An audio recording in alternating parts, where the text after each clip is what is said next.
எல்லாருக்கும் வணக்கம். ரொம்ப சந்தோஷம். சாரி, நான் இப்போ தான் வந்தேன் மீராவுக்காக. எனக்கு உண்மையாக சொல்லணும்னா, நாளைக்கு என் படத்துக்கு சென்சார் அப்ளை பண்ணேன். அந்த வேலையிலேருந்து ஓடி வந்தேன். வேறு யாராக இருந்தாலும் வந்திருக்கீங்க மீராவுக்காக. ஏன்னா மீராவுக்கும் எனக்குமான நட்பு, அது ரொம்ப நேரம் பேசலாம், இங்கே பேச முடியாது ஏன்னா நிறைய பேர் இருக்கீங்க. மீராவும் நானும் தங்கர்பச்சான் சார்ட்ட அசிஸ்டன்ட் டைரக்டராக ஒர்க் பண்ணவங்க. அது எப்போன்னா அந்த ஃபோன்லாம் வந்தது இல்லை, அந்த ஃபோன் வாங்குறதுக்கு எனக்கும் அவனுக்கும் ஒரு பெரிய கதை இருக்குது. அதுவும் செகண்ட்ஸில் தான் அந்த ஃபோன் வாங்கினோம், அதுக்கு ஒரு பெரிய கதை இருக்குது. அப்போ வந்து கால் பண்ணும்போது காசு அதிகமாக இருக்கும். அவனுக்கு நான் மிஸ்டு கால் கொடுப்பேன், அவன் எனக்கு மிஸ்டு கால் கொடுப்பான். அதில் யார் அந்த காலை அட்டன் பண்ணால் பேசணும் அப்படிங்கிறது இவங்க ரெண்டு பேருக்கும் பெரிய போட்டியாக இருக்கும். அந்த நேரத்தில் தான் ரிலையன்ஸ்லேருந்து 500 ரூபாய்க்கு ஒரு ஃபோன் வந்துச்சு. எவ்வளோ வேணாலும் அன்லிமிட்டடில் பேசிக்கலாம் அப்படின்னு சொல்லி பாரதி மோகன் சார், எங்கள் அசோசியேட் டைரக்டர், அவருக்கு அந்த ஃபோன் கிடச்சிருச்சு. அப்போ தான் அவர் தான் எங்களுக்கு அப்போ வந்து அவர் தெய்வம்.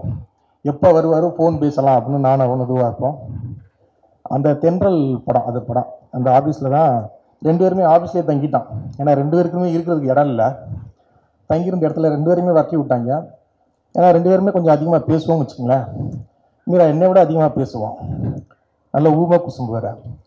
அப்போ வந்து அந்த ஆஃபீஸில் வந்து கீழே வந்து லிங்குசாமி சாருடைய ஜி படம், மேலே வந்து அமீர் சாருடைய ராம் படம், நடுவில் எங்கள் படம் தென்றல். அப்போ தான் அமீரன் எல்லாம் பார்ப்போம். அவர் மேலேருந்து அப்படியே ஸ்டைலில் ஒரு கையை விட்டுக்கிட்டு வருவார் கீழே. எங்களெல்லாம் பார்ப்பார், இவங்கெல்லாம் எதுக்கு சினிமாவுக்கு வந்தாங்கிற மாதிரியே பார்ப்பார். அவருக்கு பின்னால் சசிகுமார் சார் வருவார், அவரெல்லாம் எங்களை முறைக்கிற மாதிரியே பார்ப்பார்.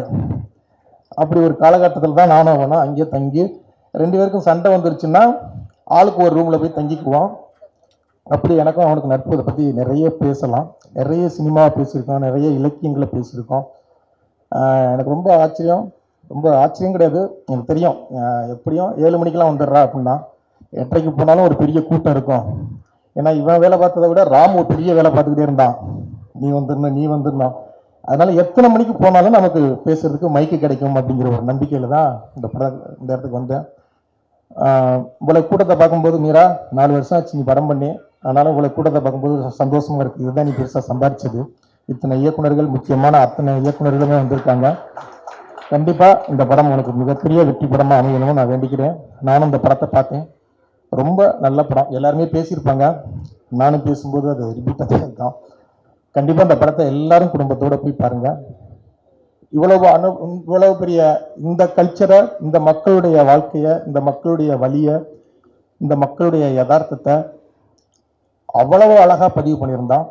ரொம்ப ரொம்ப பிடிச்ச ஒரு படம். நானும் சுசீந்திரன் தான் இந்த படத்தை பார்த்தோம். ரெண்டு பேருமே வெளில வரும்போது கண் கலங்கி போய் தான் நாங்கள் வந்தோம். அப்படி ஒரு படம். அந்த படம் பண்ணும்போது கஸ்தூரி ராஜா சார் தான் மெயின் கேரக்டராக பண்ணுறாரு அப்படின்னு சொன்னாங்க. ஏன்டா தேவையில்லாத வேலை அப்படின்னு இந்த வார்த்தை அப்படியே சொன்னேன். ஏன்டா வேறு ஆர்டிஸ்ட்லாம் கிடைக்கலையா அப்படின்னு. படம் பார்க்கும்போது சார் இந்த கேரக்டரை தவிர வேறு யாருமே பண்ணியிருக்க முடியாது. அவ்வளோ அழகாக அந்த கேரக்டரை ரொம்ப அழகாக பண்ணியிருந்தீங்க. உண்மையிலே ரொம்ப நல்லா இருந்தது.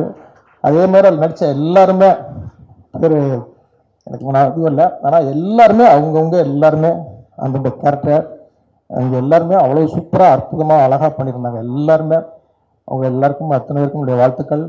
அதே மாதிரி சாம் சார், உங்கள் படத்தில் இருந்து டோட்டலாக வேறு மாதிரி இருந்தது. இதோ ஒரு அரபிக் மியூசிக் பண்ணுறது மாதிரியே இருந்தது. இந்த படத்தை வந்து அவ்வளோ அழகாக பண்ணியிருந்தீங்க.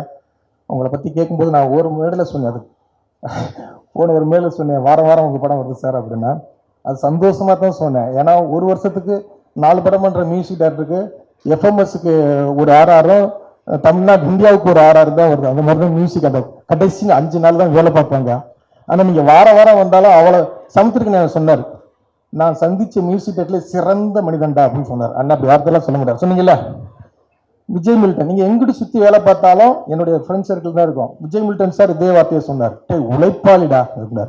மீரா கருவான் சொன்னேன், மாப்பிள்ள நான் பண்ணுற டார்ச்சருக்குலாம் மற்ற மியூசிக் டைரக்டர்லாம் ஓடி இருப்பான்டா, அவன் அவ்வளோ இது பண்ணுறான் அப்படின்னு சொல்லி அவ்வளோ பெருமையாக அவங்களை பற்றி பேசிட்டே இருப்பாங்க.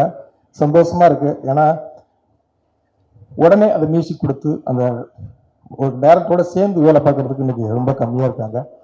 அதே மாதிரி மகேஷ் முத்துசாமியுடைய ஒளிப்பதிவு மிக அற்புதம். சார் இருக்காரா இல்லைன்னு தெரில, நான் சந்தித்த கேமராமேனில் மிக அற்புதமான மனிதர். இன்றைக்கி நானும் மிஸ்கின் சாரும் அவரை பற்றி ஒரு இன்டர்வியூவில் அவரை பற்றி பேசிக்கிட்டு இருந்தோம். அவருக்கும் வாழ்த்துக்கள். இந்த டீம் எல்லாருக்கும் ரோமி பிக்சர்ஸ் ராகுல் முதற்கொண்டு எல்லாருக்கும் வாழ்த்துக்கள். இந்த படம் மிகப்பெரிய வெற்றியடையும். மீடியா எல்லாரும் இந்த படத்தை போய் கொண்டு சேருங்க. இது கொண்டு சேர்க்கக்கூடிய ஒரு முக்கியமான படமா அமையும். எல்லாருக்கும் வாழ்த்துக்கள். நன்றி.